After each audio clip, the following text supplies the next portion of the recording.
यानंतर एक मोठी बातमी समोर येते। संसदेच्या पावसाळी अधिवेशनापूर्वी झालेल्या सर्वपक्षीय बैठकीत डीएमकेने डिलिमिटेशन विधेयकाला पाठिंबा दर्शवल्याची माहिती समोर आली आहे। दक्षिण भारतातील प्रतिनिधित्वावर या विधेयकाचा परिणाम होण्याबाबत यापूर्वी डीएमकेने चिंता व्यक्त केली होती। मात्र सर्वपक्षीय बैठकीत पक्षाने विधेयकाला पाठिंबा दिल्याने या मुद्द्यावर राजकीय चर्चांना वेग आलाय।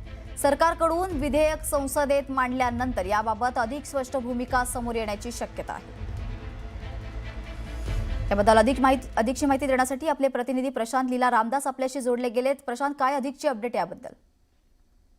खास करून जर बघितलं तर परिसीमन विधेयकाला जोरदार विरोध गेल्या वेळी जेव्हा यावरती मतदान झालं होतं त्यावेळी डीएमकेने केला होता। द्रमुक पक्षांची भूमिका होती की यामुळे दक्षिण भारतातील अनेक राज्यांवरती याचा मोठा परिणाम होणार आहे आणि त्यामुळे यावरती अन्याय होणार आहे, ही भूमिका गेल्या वेळी होती।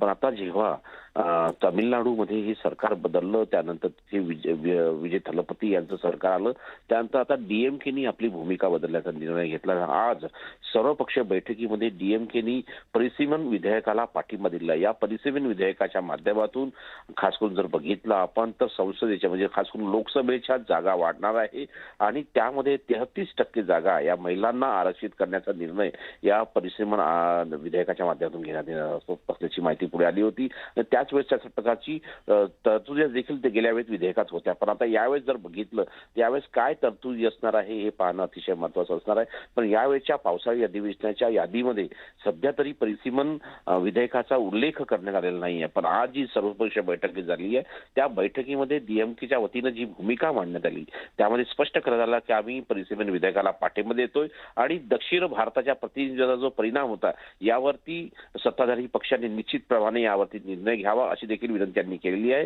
डीएमकेच्या वतीनं जी चिंता व्यक्त केली जाते त्या चिंता सगळ्यात दूर झालाय असाही डीएमकेच्या नेत्यांचा दावा आहे। त्यामुळे आता सरकारला पुन्हा या संदर्भात विधेयक मांडण्यासाठी एक मार्ग मोकळा झाला असंच म्हणावं लागेल, कारण की हे जे विधेयक आहे हे घटनात्मक दुरुस्ती विधेयक असल्यामुळे याला 2/3 बहुमताची गरज असते आणि त्यामध्ये आज जर बघितलं त्या प्रयत्न वर्तमान केंद्र सरकारच्या वतीनं केले जातात। त्यामध्ये आता डीएमकेच्या खासदारांचा समावेश झाला पुन्हा एकदा त्यांची म्हणजे खास करून सत्ताधारी पक्ष जे राष्ट्रीय लोकशाही आघाडीचं सरकार आहे त्याला एक मोठं पाठबळ मिळालं असंच म्हणावं लागेल। निश्चितच प्रशांत, याबद्दलची अधिकची माहिती वेळोवेळी घेत राहू। तुर्तास धन्यवाद दिलेल्या सविस्तर माहितीसाठी।